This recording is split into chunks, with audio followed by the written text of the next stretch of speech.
നാമത്തിൽ പരിശുദ്ധമാകുമീ അൾത്താരയിൽ കുർബാനയാം പ്രാതലൊരുക്കി കാത്തിരിക്കും എൻ്റെ ദൈവമേ. പരിശുദ്ധ പരമ ദിവ്യ കാരുണ്യത്തിന് എന്നേരവും ആരാധനയും സ്തുതിയും പുകഴ്ചയും ഉണ്ടായിരിക്കട്ടെ. പരിശുദ്ധ പരമ ദിവ്യ കാരുണ്യത്തിന് എന്നേരവും ആരാധനയും സ്തുതിയും പുകഴ്ചയും ഉണ്ടായിരിക്കട്ടെ.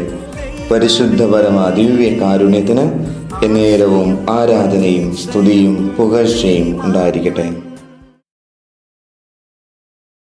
ദിവ്യകാരുണ്യ ഈശോയിൽ ഏറെ സ്നേഹിക്കപ്പെടുന്നവരെ, അഖണ്ഡ ആരാധനയുടെ മറ്റൊരു ദിവസത്തിലേക്ക് നമ്മൾ പ്രവേശിച്ചിരിക്കുകയാണ്. ദിവ്യകാരുണ്യ അപ്പത്തിലല്ലാതെ ഈ ലോകത്തിലുള്ള മറ്റു ഒരു വസ്തുവിലും അത്യുന്നതനായ ദൈവപുത്രനെ എനിക്ക് കാണാൻ കഴിയുകയില്ല. ലോകം രണ്ടാം ക്രിസ്തു എന്ന് വിളിച്ച വിശുദ്ധ ഫ്രാൻസിസ് അസീസിയുടെ വാക്കുകളാണിത്. ദിവ്യകാരുണ്യ അപ്പത്തിൽ എൻ്റെ ഈശോ വസിക്കുന്നുണ്ട് എന്നൊരു വിശ്വാസത്തിലേക്ക് കടന്നു വന്ന വിശുദ്ധ ഫ്രാൻസിസ് അസീസി. പ്രിയമുള്ളവരെ, ഓരോ ദിവസവും നമ്മൾ വിശുദ്ധ കുർബാന സ്വീകരിക്കുന്നു.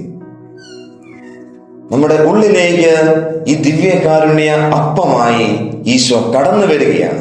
തന്നെ തന്നെ ശൂന്യവൽക്കരിച്ചുകൊണ്ട് അപ്പത്തിലേക്ക് ശൂന്യനായ ഈശോ. എന്തുകൊണ്ടാണ് ഈശോ അപ്പത്തിലേക്ക് ശൂന്യനായത്? എന്തുകൊണ്ടാണ് ഈശോ അപ്പത്തിലേക്ക് ചുരുങ്ങിയത്? കാരണം മറ്റൊന്നുമല്ല, സ്നേഹം ഒന്നുകൊണ്ട് മാത്രം. കാരണം എന്റെയും നിങ്ങളുടെയും ഒക്കെ ഉള്ളിലേക്ക് എല്ലാ ദിവസവും എനിക്ക് കടന്നു വരണം എന്നുള്ള ആ സ്നേഹത്തിൽ നിന്ന് ഉരുവായ ആഗ്രഹം. പ്രിയമുള്ളവരെ, ദിവ്യകാരുണ്യ അപ്പത്തിൽ എൻ്റെ ഈശോ വസിക്കുന്നുണ്ട്. ദിവ്യകാരുണ്യ അപ്പത്തിൽ എൻ്റെ ഈശോ വസിക്കുന്നുണ്ട് എന്നൊരു ബോധ്യം, വിശ്വാസം നമുക്കുണ്ടാകണം. ദിവ്യകാരുണ്യ ഈശോയെ സ്വീകരിച്ചുകൊണ്ട് പുറത്തേക്ക് ഇറങ്ങുന്ന ഞാൻ, എൻ്റെ ഉള്ളിൽ എൻ്റെ ഈശോയാണ് എന്നൊരു ബോധ്യം നമുക്കുണ്ടാകണം. എങ്കിൽ മാത്രമേ നമുക്ക് ഈശോ കാണുന്നത് പോലെ കാണുവാനായിട്ട്, ഈശോ പറയുന്നത് പോലെ പറയുവാനായിട്ട്, ഈശോ പ്രവർത്തിക്കുന്നത് പോലെ പ്രവർത്തിക്കുവാനായിട്ട്, അങ്ങനെ മറ്റൊരു ക്രിസ്തുവാകുവാനായിട്ട് സാധിക്കുകയുള്ളൂ. പ്രിയമുള്ളവരെ, ദിവ്യകാരുണ്യ ഈശോ അത് എൻ്റെ സ്വന്തമാണ്. അതെന്റെ സ്വന്തമാണ്. ഈശോ നമ്മളെ സ്നേഹിച്ചത് സ്വന്തമാക്കിയാണ്. ഈ ലോകത്തിലുള്ള മറ്റൊരു വസ്തുവിന് നൽകാത്ത സന്തോഷം, മറ്റൊരു വസ്തുവിന് നമുക്ക് നൽകുവാൻ സാധിക്കാത്ത അത്രയും സന്തോഷം ഈശോയ്ക്ക് നൽകുവാനായിട്ട് സാധിക്കും. കാരണം എന്നെ ഇത്രയേറെ സ്നേഹിച്ച മറ്റൊരു വ്യക്തിയില്ല. ആ ദിവ്യകാരുണ്യം ഇതാ നമ്മളിലേക്ക് എല്ലാ ദിവസവും കടന്നു വരുവാനായിട്ട് ആഗ്രഹിച്ച് കൊതിയോടുകൂടി എന്നെയും നിങ്ങളെയും പേര് വിളിച്ച് കാത്തിരിക്കുകയാണ്.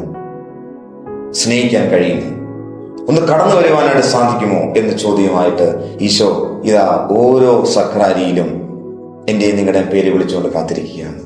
ഒന്ന് ചെല്ലുവാൻ നമുക്ക് സാധിക്കട്ടെ, ഒന്ന് കടന്നു ചെല്ലുവാൻ സാധിക്കട്ടെ.